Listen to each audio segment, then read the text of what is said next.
So I've made a lot of top 10 videos about the Oscars. Now, just for fun, here's a top 10 video about the Emmys. Hi, it's Brian. Welcome to the Awards Contender, and these are my picks for the very best acting Emmy wins of the 2010s. Let's start with number 10, Margot Martindale, Justified. Wherever your boys grow up, do you think they'd be better off doing it with or without their daddy?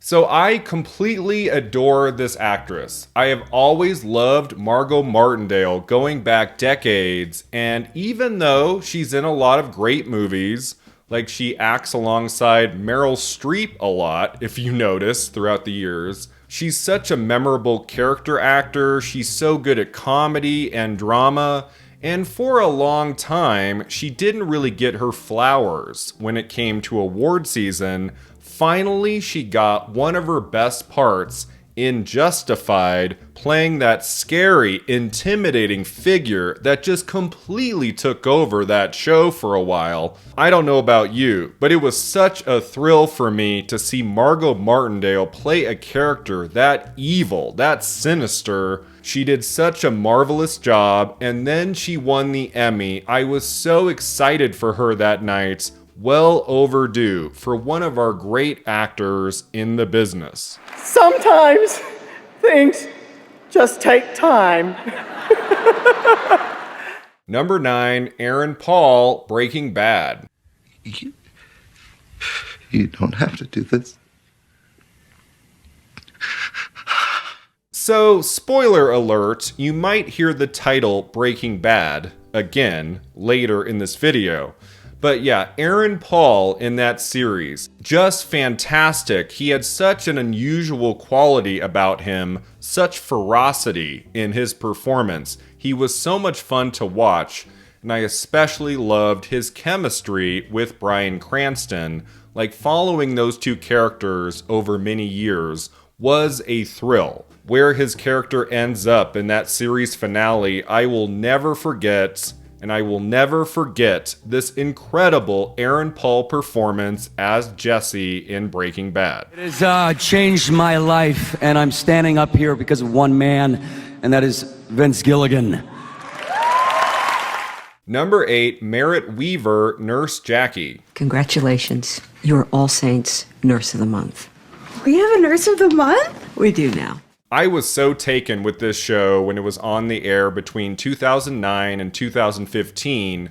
Like, Edie Falco was so well known for The Sopranos, and this gave her something totally different to do. It's such a wonderful ensemble cast, so many great characters, but Merritt Wever as Zoe.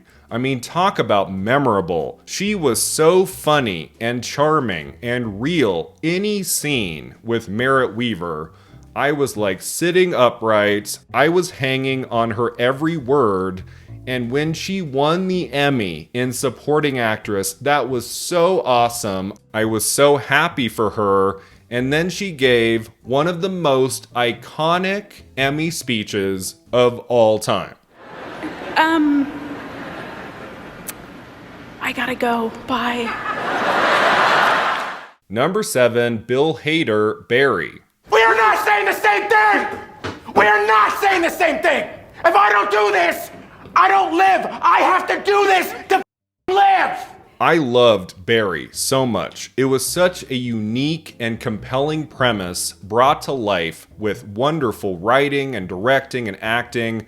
Every cast member chosen for this show was perfection. I mean, Henry Winkler, who also won an Emmy, he was great. But Bill Hader in the title role was such a thrill to watch. We had followed him on SNL for many years, and in 2014, he gave a fantastic dramatic performance in the movie The Skeleton Twins. Like, Bill Hader as an actor has so many layers. And then in Barry, he got to show off not only his acting skills, but also his skills in writing and directing. He did such a remarkable job in so many facets on that show. I'm so happy Emmy voters did the right thing and rewarded Bill Hader with not just one, but 2 prizes in lead actor for Barry. Hannah, Harper, Haley. Number 6, Peter Dinklage, Game of Thrones. I wish to confess. I wish to confess. Here's another signature character, another iconic performance, Peter Dinklage in Game of Thrones.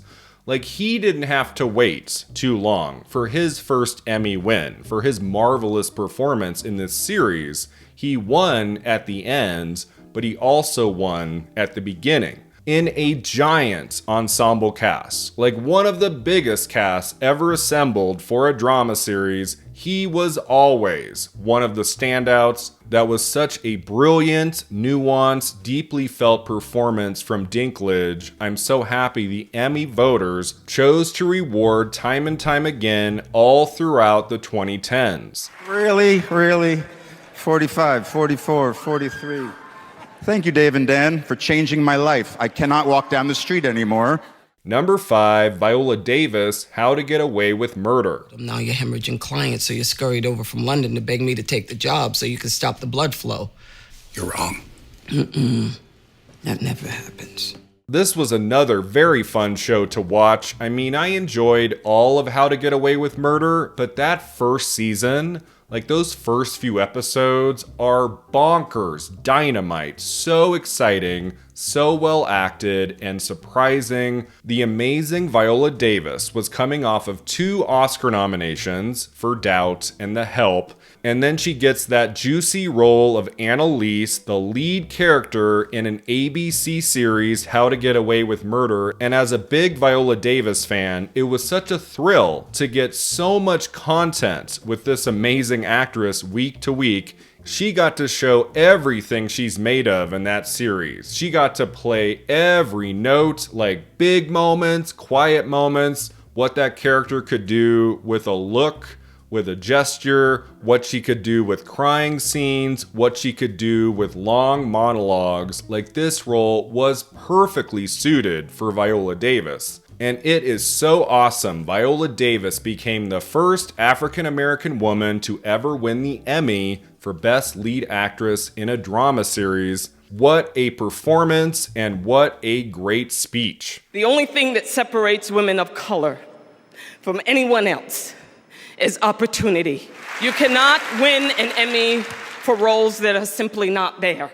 Number 4, Jon Hamm, Mad Men. You're young. You will get your recognition. And honestly, it is absolutely ridiculous to be 2 years into your career and counting your ideas. So talk about overdue. For years and years, Jon Hamm was Emmy nominated for Mad Men, and he always went home empty-handed. Like from what, 2008 to 2013, somewhere around there. He was nominated basically every year in lead actor, and he never won. He always lost to someone else. For his incredible performance as Don Draper in that long-running series, it just seemed inevitable that he had to win an Emmy at some point, right? But after a while, after so many years, it seemed uncertain. Like maybe he will go the entire run of Mad Men and not win an Emmy, which would be so absurd. So then there's that fantastic final season. He gets one more Emmy nomination,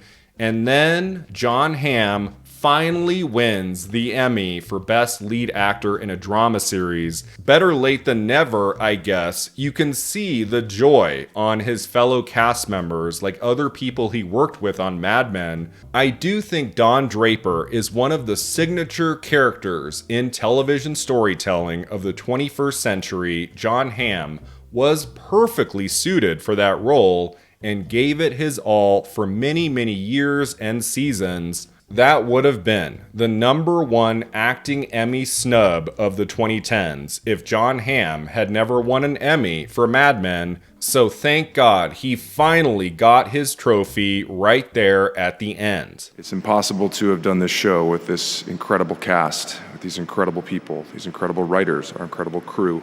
Number 3, Matthew Rhys, The Americans. There aren't really pads in the real world. Well, do you want me to, pretend hit you? No, I want you to come at me and hit me, and I'll be okay. I was getting really nervous there toward the end, like the final season of The Americans, and then it getting into the Emmys, and I was like, Are they gonna snub this show again in the acting categories and not reward Matthew Rhys and Kerry Russell for those all-timer performances? Like, two of my favorite performances in television in the 2010s come from the Americans, and so you know what's coming. I am also gonna make a top 10 acting Emmy snubs video of the 2010s, like who got snubbed, who didn't win for their remarkable performances. Kerry Russell should have won an Emmy for the Americans. Give me a break. Thank God Emmy voters for the final season of The Americans did give lead actor to Matthew Rhys. At least there was that, because he was so compelling in that series. From beginning to end, there was such a unique arc to his character, like the way he played off of Russell, all of the different layers to this guy. The light part of him, the dark side of him. It was such a fascinating character, and Matthew Rhys just hit that one out of the park. Again, I'm very bummed that Kerry Russell never won an Emmy for that show, but at least Matthew Rhys got a much-deserved Emmy trophy. She said, if you propose to me, I'll punch you clean in the mouth. I don't have the words, I don't have the time, neither of which would do you justice, Kerry Lynn, except thank you, more to come. Number 2, Julia Louis-Dreyfus, Veep. POTUS is gonna resign, and I'm about to become president of America. So this has to be the best comedic performance recognized at the Emmys in the 2010s. Julia Louis-Dreyfus, in that series, was on another level. This incredibly talented actress has proven there is no Seinfeld curse, because since the end of that show, she has gone on to do a lot of great things. But Veep, holy shit, was this show tailor-made to Julia Louis-Dreyfus's talents, the blending of comedy and drama, the arc of that character over all those seasons. I know it was very predictable, and by year 5, year 6, it was getting a little boring to see Julia Louis-Dreyfus named the winner every year for 6 years for lead actress in a comedy series, but it's like she was the best. She is the best at what she does. She's so gifted, so charming, so frickin' precise in every choice she makes in both comedy and drama. And in every episode of Veep, Julia Louis-Dreyfus as Selena Meyer was just a joy to watch. What a great honor it must be for you to honor me tonight.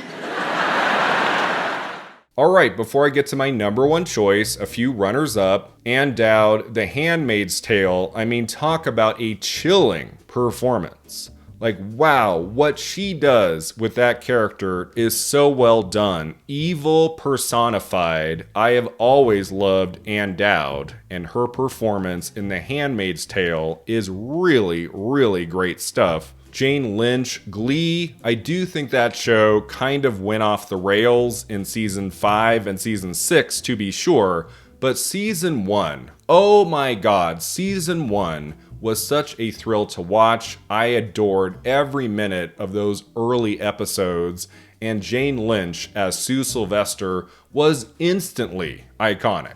She was so funny, so biting. I was so thrilled when she won the Emmy for Best Supporting Actress in a Comedy Series. Juliana Margulies, The Good Wife, won 2 Emmys for Best Lead Actress in a Drama Series. So I didn't watch this show when it originally aired. The Good Wife became my pandemic obsession. My pandemic binge was all 7 seasons of The Good Wife. I think I watched the whole thing in just a few months. And what riveting television this was. And Juliana Margulies in that lead role was just spectacular. I'm so thrilled she got not 1, but 2 Emmys for that performance. Billy Porter, Pose. I mean, what can you say about Billy Porter? Just so talented, such a mesmerizing screen presence, and he got the role of a lifetime in Pose. He was astonishing in that series. I'm so happy he got that Emmy win for its first season. And Anna Gunn, Breaking Bad, she was such a force of nature in that series, especially toward the end. That was another fascinating character in Breaking Bad that Anna Gunn brought to life in such a beautiful way. I mean, by the end, she was undeniable. I'm so thrilled she got 2 Emmy Awards for that performance. And speaking of Breaking Bad, you know who else was undeniable at the Emmys in the 2010s? I have a feeling you guessed my number one choice a long time ago because it is pretty obvious. What other person could take this slots than Bryan Cranston, Breaking Bad? You all know exactly who I am. Say my name. Just frickin' phenomenal. Like one of the best performances of the last 20 years in film or TV is Bryan Cranston in Breaking Bad. The fact that he didn't win every single year is kind of perplexing to me. He's just that good. For his performance as the iconic Walter White, Bryan Cranston won 4 Emmys between 2008 and 2014. I remember that last year, that final time that Breaking Bad was getting recognized at the Emmys, there was talk that Matthew McConaughey was going to win instead for True Detective, and that would have made sense. It was the same year he won the Oscar for Dallas Buyers Club, but then Bryan Cranston won for the final season of Breaking Bad, as he should have, and I was just so relieved and so very happy for him. Breaking Bad is and will always be television storytelling at its finest, and Bryan Cranston is and will always be easily, I would say, the number 1 acting Emmy win of the 2010s. Find that passion, rekindle it, fall in love all over again. It's really worth it. God bless you. Thank you very much. Thanks so much for watching and subscribing, and let me know in the comments below, what do you think of my picks for the greatest acting Emmy wins of that decade? Is there anyone I left off the list? We'll see you next time at the Awards Contender.